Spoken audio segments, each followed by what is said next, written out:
23 जुलाई मंगलवार मध्य प्रदेश के मुख्यमंत्री डॉक्टर मोहन यादव की अध्यक्षता में मंत्रिपरिषद की बैठक मंत्रालय में संपन्न।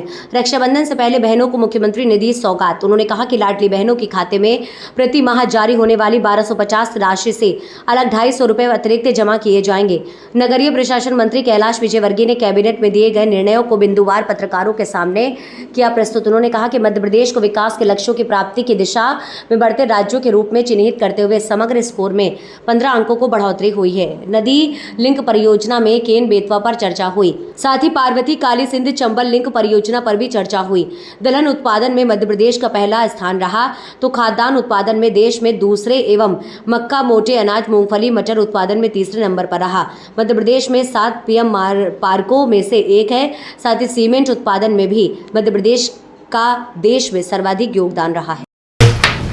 बैठक हुई, उसमें माननीय मुख्यमंत्री ने निर्देश दिए हैं कि केंद्रीय बजट में अपने अपने विभाग से संबंधित सरकार की योजनाओं पर ध्यान देकर और कैसे मध्य प्रदेश में सारी योजनाएं ला सकें, इसके ऊपर माननीय मंत्रीगण ध्यान देंगे।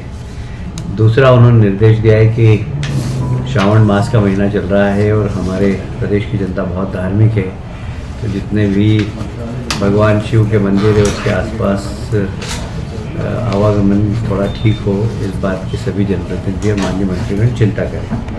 तीसरा ये भी है कि बारिश इस बार अच्छी होने की संभावना है और होना प्रारंभ भी हो गई है, तो जितने भी हमारी नदियां हैं, छोटे नाले हैं, उनका बहाव ठीक हो, उसके कारण जल भराव नहीं हो, इसमें माननीय सभी मंत्रीगण चिंता करें।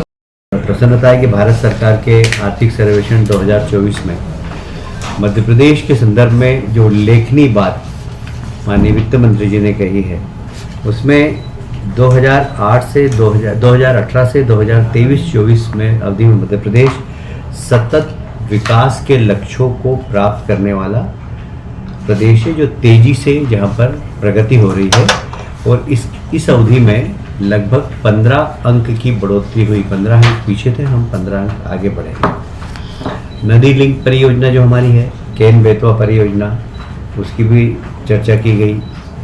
भारत के आर्थिक सर्वेक्षण में मध्य प्रदेश, उत्तर प्रदेश को मिलाकर बनी केन बेतवा लिंक परियोजना में मध्य प्रदेश और उत्तर प्रदेश दोनों को फायदा होगा। जहाँ सिंचाई का पानी मिलेगा वहीं पीने का पानी भी मिलेगा। उसी प्रकार पार्वती काली सिंध चंबल लिंक परियोजना मध्य प्रदेश और राजस्थान के लिए एक माइलस्टोन होगी। इन दोनों ही प्रदेशों के 13 जिले जहाँ पीने का पानी मिलेगा, सिंचाई का पानी मिलेगा। यह लगभग योजना 72,000 करोड़ में की है योजना, जिसमें 35,000 करोड़ राज्य सरकार के लगेंगे। हमारे यहाँ बड़वानी और खरगोन जिले में प्रचलित डाइवर्शन आधारित सिंचाई प्रणाली, जिससे थोड़ा सा लिफ्ट इरिगेशन को परिवर्तित करके बनाया गया है। इसमें इस प्रणाली के माध्यम से जल खेतों तक पहुंच रहा है और इसको एक आइडियल प्रणाली भारत सरकार ने माना है और उसमें मध्य प्रदेश सरकार की पीठ थपथपाई है।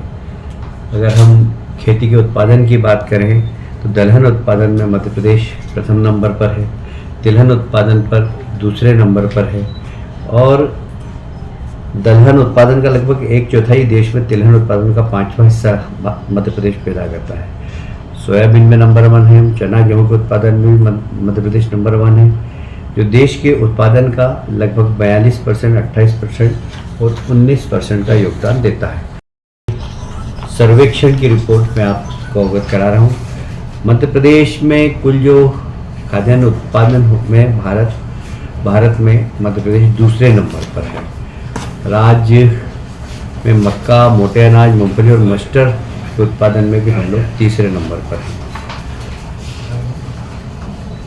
मध्य प्रदेश में 7 पीएम मित्र पार्कों में से एक कपड़ा उद्योग को बढ़ावा देने के लिए धार जिले में लगभग 4,445 करोड़ की योजना यहाँ पर स्वीकृत की गई है, जिसमें हमारे आदिवासी भाइयों को बड़ी संख्या में रोजगार मिलेगा।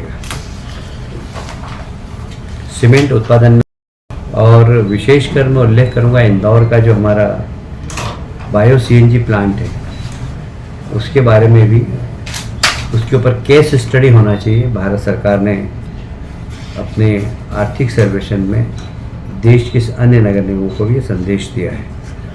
इसमें रोजाना लगभग 45,000 क्यूबिक मीटर बायोगैस का उत्पादन होता है।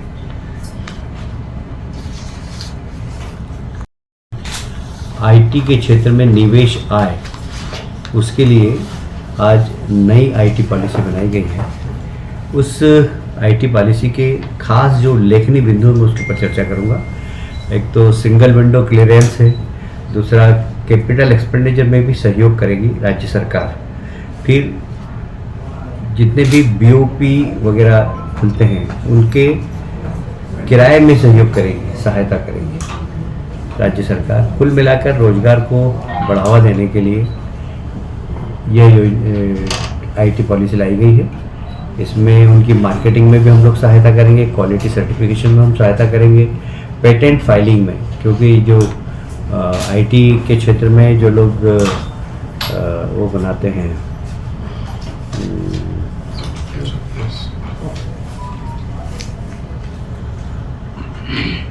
सस्ती दरों पर भूमि भी हम देने वाले हैं, और stamp duty, registration, property tax, इसमें सब में छूट देने का निर्णय लिया है। हमने आईटी पॉलिसी ऐसी बनाई कि देश की सभी आईटी पॉलिसी का हमने कंपैरिजन किया, और मध्य प्रदेश की कैसे आईटी पॉलिसी अच्छी बने जिससे हम निवेश को आकर्षित कर सकें और लोगों को रोजगार के नए अवसर दे सकें। इसमें मैं क्वालिटी में उनका राज्य सरकार सहयोग करेगी। अगर किराए के बीपीओ बनाते हैं तो किराए की छूट देगी, टैक्स में छूट देगी, पेटेंट कराने में छूट देगी। ये सब राज्य सरकार उसकी जिम्मेदारी ले रही है जिससे कि आईटी में ज़्यादा इन्वेस्टमेंट मध्य प्रदेश में आए। आप सभी जानते हैं निःशुल्क अनाज हमने गरीबों को दिया था, तो राज्य सरकार ने MP state civil supply corporation के माध्यम से अनाज बांटा था। आज हमने उनको 75 करोड़ रुपए की राशि आवंटित की है, क्योंकि यह अनाज गरीबों को निःशुल्क बांटा गया था। हमारे वित्त मंत्री जी के आग्रह पर मंदसौर जिले में एक तहसील धुंधड़ का भी आज नई घोषित की है। एक हमारे यहाँ जो हायर एजुकेशन के अंदर संभागीय मुख्यालय हैं, क्षेत्रीय कार्यालय को सशक्त करना, उसका उद्देश्य है कि वहाँ के माध्यम से कॉलेजों में नियंत्रण हो, क्वालिटी एजुकेशन हो, और इसलिए बहुत ज़रूरी है कि उसको सशक्त किया जाए। तो उनके भवनों के निर्माण के लिए अभी 7 करोड़ 45 लाख रुपया स्वीकृत किया गया है। वहाँ प्रशासनिक क्षमता भी उसकी बढ़ाएंगे, और कैसे हम कॉलेज के एजुकेशन के अंदर क्वालिटी एजुकेशन दे सके, इसके लिए भी संस्थाएं काम करेंगी। प्रदेश राज्य निर्वाचन आयोग के नवगठित निवाड़ी जिले में अस्थायी पदों की स्वीकृति सामान्य प्रशासन विभाग से दे दी गई है, क्योंकि नया जिला बना था, उसमें पदों की स्थापना करना थी, और उन सब पदों की स्थापना के लिए स्वीकृति प्रदान कर दी गई है। जो हमारा बजट है अभी आ रहा है, बजट भाषण वित्त मंत्री का चल रहा है, पर मुझे बहुत प्रसन्नता है इस बात की कि बजट के 9 प्राथमिक बिंदु हैं। पहला है इंफ्रास्ट्रक्चर। पिछले बजट में 10 लाख करोड़ का इंफ्रास्ट्रक्चर में खर्च किया गया था, बजट में प्रावधान किया गया था। इस बार 11 लाख करोड़ का इंफ्रास्ट्रक्चर में बजट में प्रावधान किया गया है। कृषि को बहुत फोकस किया गया है, विशेषकर प्राकृतिक खेती को प्रोत्साहन देने के लिए, और उनके उत्पादन को सही मूल्य मिल सके, इसके लिए सरकार एक कृषि नीति में प्रावधान कर रही है। रोजगार, जैसा कि मैंने बताया गया है, आज रोजगार एक बड़ी समस्या है। किसे रोजगार मिल सके और बेरोजगार नौजवान स्वयं अपना उद्योग डाल सकें और वे रोजगार मांगे नहीं, रोजगार देने वाले बने। ये माननीय यशस्वी प्रधानमंत्री मोदी जी का सोच है, और उसी को ध्यान में रखते हुए इस बजट में प्रावधान भी किया गया है। पावर, निश्चित रूप से सोलर पावर के लिए हमारे देश के प्रधानमंत्री ने ग्रीन एनर्जी हो, तो इस दिशा में जो सोलर एनर्जी है उसको प्रमोट करने के लिए केंद्र सरकार ने अपने बजट में प्रावधान किया है। अर्बन डेवलपमेंट, देखिए मैं पहली बार स्थायी समिति का अध्यक्ष था, तब मध्य प्रदेश का ही अर्बनाइजेशन मात्र 17% था। आज लगभग 36% हो गया। हम अतिशीघ्र 50% की ओर बढ़ने वाले हैं।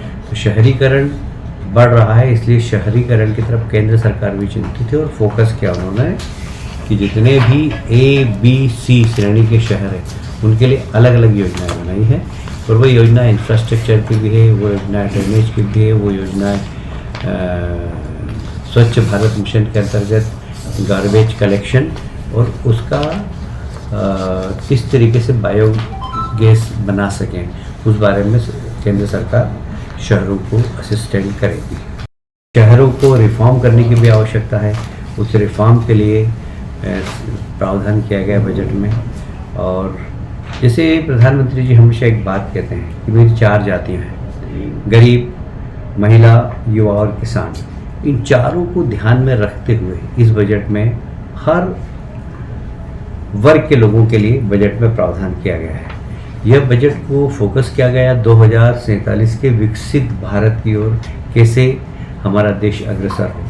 पूरे बजट में जो प्रावधान किए गए वो 2047 में हम दुनिया के सबसे ताकतवर देश बने, उसका प्लेटफॉर्म बनाने के लिए ये बजट है। मुझे लगता है कि ये बजट देश के विकास में और राज्यों के साथ तालमेल के साथ राज्यों के विकास में महत्वपूर्ण भूमिका अदा करेगा।